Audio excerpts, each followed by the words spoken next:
Hi hello నమస్తే ఆదాబ్. Welcome to our channel blissful retirement. నేను మీ సాయిబాబ్జీని. ప్రముఖ సినీ నిర్మాతలు, దర్శకులు మరియు సినీ నటులలో కొంతమంది తాము మొదలుపెట్టబోయే కొత్త సినిమా తాలూకు సంబంధించి స్క్రిప్ట్ని ఈ వినాయకుడి పాదాల దగ్గర ఉంచి పూజ చేసిన తర్వాత మాత్రమే షూటింగ్ మొదలు పెడతారు. మీకు తెలుసా మిత్రులారా? అటువంటి మహిమగల క్షేత్రానికి వెళ్ళాలంటే రావులపాలెం వద్ద ఉన్న కోనసీమ ముఖద్వారం నుంచి కొత్తపేట వైపు 5 కిలోమీటర్లు ప్రయాణించి అక్కడ ఉన్నటువంటి ఇదిగో రైట్ సైడ్కి కొత్తపేట వైపుకి వెళ్తుంది. మనం అటువైపుకి వెళ్ళకూడదు. లెఫ్ట్ సైడు వరసిద్ధి వినాయకుడు అయినటువంటి ఐనవిల్లి క్షేత్రం వైపుకి ఇక్కడి నుంచి 16 కిలోమీటర్ల దూరం ఉంటుంది. ఈ మార్గం ద్వారా మనం ప్రయాణిస్తే ఐనవిల్లి శ్రీ విఘ్నేశ్వర స్వామి వారిని దర్శించుకోవచ్చు అన్నమాట. ఇదిగో వచ్చేసాం. డాక్టర్ బిఆర్ అంబేద్కర్ కోనసీమ జిల్లాలోని ఐనవిల్లి క్షేత్రం, మరి వరసిద్ధి వినాయకుడు, అలాగే నారికేల స్వామి అని పలు పేర్లు ఉన్నటువంటి మరి ప్రముఖ వినాయకుని క్షేత్రం ఐనవిల్లి. ఇదిగో ఎదురుగా కనపడుతున్నటువంటి ఈ గాలిగోపురాన్ని ప్రముఖ సినీ నిర్మాత బెల్లంకొండ సురేష్ గారు 12 సంవత్సరాల క్రితం ఈ స్వామివారిని దర్శించుకుని తన కుమారుడు తోటి కూడా వచ్చి స్వామివారిని దర్శించుకుని వారు తీసినటువంటి సినిమా విజయం సాధించిన తర్వాత ఈ గాలిగోపురాన్ని నిర్మించారట. ఇలాగా ఒకరేమిటి అనేక మంది, వివి నాయక్, బాలకృష్ణ గారు, ఇలాగ అనేక మంది దర్శకులు, సినీ నిర్మాతలు ఈ స్వామివారి ముందు తాము తీయబోయే కొత్త సినిమా తాలూకు స్క్రిప్టు ఈ పాదాల వద్ద ఉంచి పూజ చేసి ఘన విజయాన్ని అందుకున్నటువంటి చరిత్ర ఈ ఆలయానికి ఉంది. ఇంకా ఈ క్షేత్ర మహిమ, ఇక్కడ ఉన్నటువంటి వరసిద్ధి వినాయకుడు దక్షిణాభిముఖుడై మన భక్తులకి దర్శనం ఇస్తారని ప్రతీతి. ఈ క్షేత్రం యొక్క మహిమ ఏమిటి? నమస్తే స్వామి, మీ పేరేమిటి చెప్తారండి? నా పేరు వినాయకరావు శర్మ అండి. ఈ గుళ్ళో ప్రధాన అర్చకుడిని. మాది బ్లిస్ఫుల్ రిటైర్మెంట్ అనే ఛానల్ అండి. మహిమ అందరికీ తెలుసు.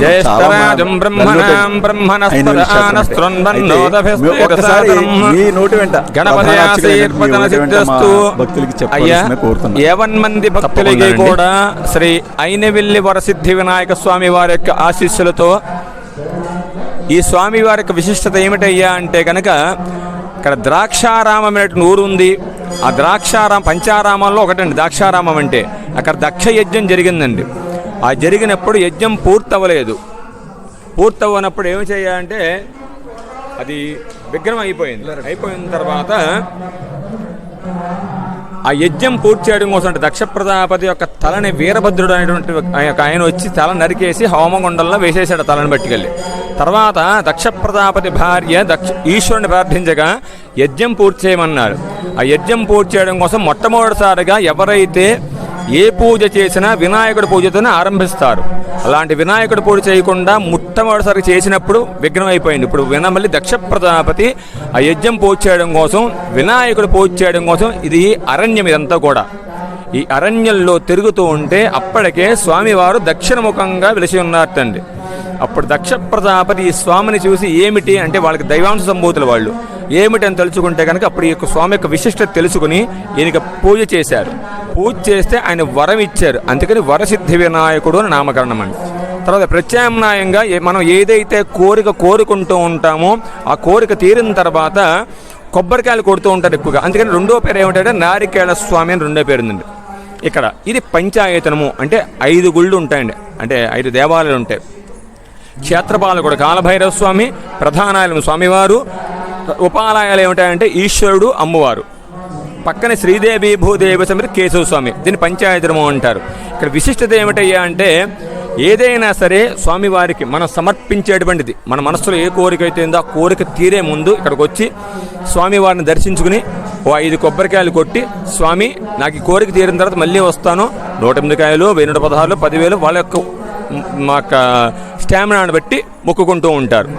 ఇక్కడ విశేషంగా జరిగేవి ఏమిటయ్యా అంటే కనుక గణపతి నవరాత్రి చాలా విశేషంగా ఎప్పుడండి ఏ నెల జరుగుతాయండి? భాద్రపద మాసంలో జరుగుతూ ఉంటాయండి. భాద్రపద శుద్ధ చవితికి మొదలవుతోండి. 9 రోజులు దేవాలయ ధర్మాదాయ శాఖ వారు చాలా విశేషంగా చేస్తారు. కొన్ని లక్షల మంది భక్తులు వచ్చి విదేశాల నుంచి కూడా వచ్చి దేవుని స్వామిని దర్శించుకుని వారి యొక్క మనస్సులోని కోరిక విన్నమించుకుని మళ్ళీ వచ్చి కోరికలు తీరుస్తూ ఉంటారు. తర్వాత ఆశ్వీజ మాసం దేవీ నవరాత్రులు. దేవీ నవరాత్రులు కూడా చాలా విశేషంగా జరుగుతాయండి. ఇక్కడ అయిపోయిన తర్వాత కార్తీక మాసం మీకు తెలియదు కదా, కార్తీక మాసం ఎక్కడ కానీ ఏ గుడి అయినా సరే చాలా రద్దీగా ఉంటుంది. ఇంకా విశేషంగా ఏమిటి అంటే కనుక పండగలు, భోగి పండుగ రోజు మొదలు పెట్టుకుని విదేశాల నుంచి కూడా వస్తూ స్వామిని దర్శించుకుని వాళ్ళ ఊళ్ళకి వెళ్తూ ఉంటారండి. ఈ గణపతి నవరాత్రులు ఎంతైతే జనం ఉంటారో అంత రెట్టింపు జనం వస్తారండి ఇక్కడికి ఆ పండగల్లో. అయిపోయిన తర్వాత ఇక్కడ విశేషంగా ఏం జరుగుతాయంటే కనుక స్వామివారికి లక్ష్మీ గణపతి హోమం జరుగుతూ ఉంటుందండి. అదేమిటయ్యా అంటే ఎవరైతే ఈతి బాధలతో, అంటే వాళ్ళకు కొన్ని బాధలు ఉంటాయి, పైకి చెప్పలేని బాధలు ఉంటాయి, ఆ బాధలు ఉన్నప్పుడు ఈ లక్ష్మీ గణపతి హోమం చేయించుకుంటే కనుక ఆ బాధలు తీరుతూ ఉంటాయి. వాళ్ళకి నమ్మకంతో వస్తారు కాబట్టి ఇది చేయించుకోవడం శ్రేయోదాయకం. ప్రతి నిత్యము కూడా 365 రోజులు కూడా గణపతి హోమం జరుగుతూ ఉంటుందండి. 11 గంటలు స్టార్ట్ అవుతుంది. ఉదయం 1 గంటన్నర 2 గంటలు ఉంటుంది. తర్వాత స్వామివారి యొక్క ఆశీర్వచనం అవుతుంది. ఆశీర్వచనం అయిన తర్వాత అన్నప్రసాదాలకు వెళ్ళి భోజనం చేసి వాళ్ళు బయలుదేరచ్చండి.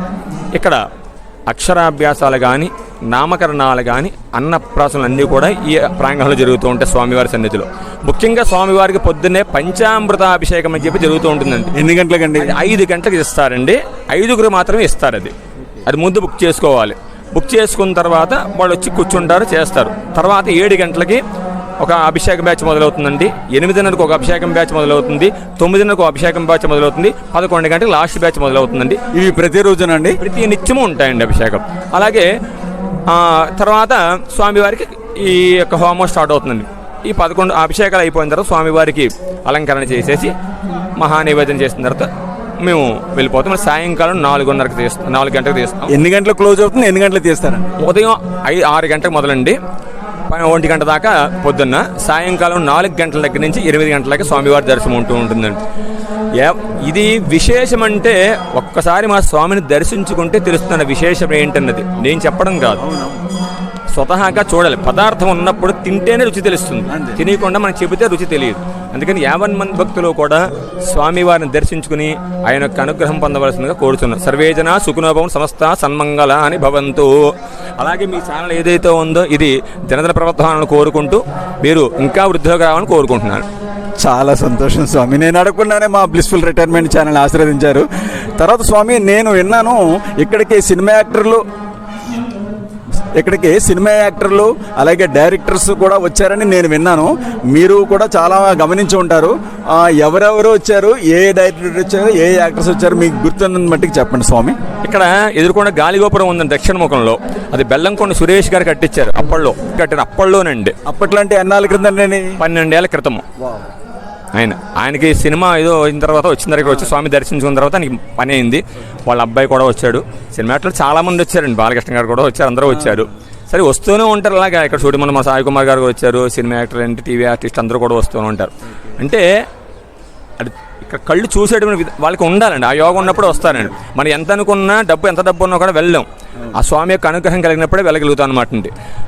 అలాగే నేను విన్నాను డైరెక్టర్స్ వారి యొక్క స్క్రిప్ట్ ఫైల్ తీసుకొచ్చి ఇక్కడ పూజ చేసాక సినిమా షూట్ చేస్తారని కూడా విన్నాను. ఇంకోటి కూడా చెప్తాను మీకు. ఆ డైరెక్టర్లు స్క్రిప్ట్ ముందు ఫస్ట్ కన్నా పట్టుకొచ్చి స్వామివారు టచ్ చేసిన తర్వాత ముందు ఏదైనా ప్రారంభిస్తారండి. అది కాకుండా ఇంకో విశేషం అండి, ఇక్కడ ఎవరైనా పోటీ చేసినప్పుడు కూడా అది ఏ పదవి అయినా సరే ఇంకోటైనా సరే ఎవరైతే మొట్టమొదటిసారిగా నామినేషన్ పత్రం పట్టుకొచ్చి అక్కడ టచ్ చేస్తారో వాళ్ళు వినండి, వాళ్ళే విజయం పొందుతారు. ఇది మా ప్రాంతంలో చాలా విశేషంగా ప్రాచుర్యం పొంది ఉందండి. అది చాలా చాలా సంతోషం అండి. చాలా విశేషాలు చెప్పారు క్షేత్రం గురించి, అందరికీ తెలిసిన. అయితే మా ఛానల్ ద్వారా మా భక్తులకు కూడా చెప్దామని చెప్పేసి ఇక్కడికి రావడం జరిగింది. మీరు చాలా వివరాలు ఇచ్చారు, చాలా చాలా థ్యాంక్స్. మరి మీకు అలాగే ఈ అనుమతి ఇచ్చినటువంటి దేవస్థానం ట్రస్ట్ బోర్డు ఎగ్జిక్యూటివ్ ఆఫీసర్ గారు, సూపరింటెండెంట్ గారు అందరికీ కూడా చాలా థ్యాంక్స్ అండి. Thank you.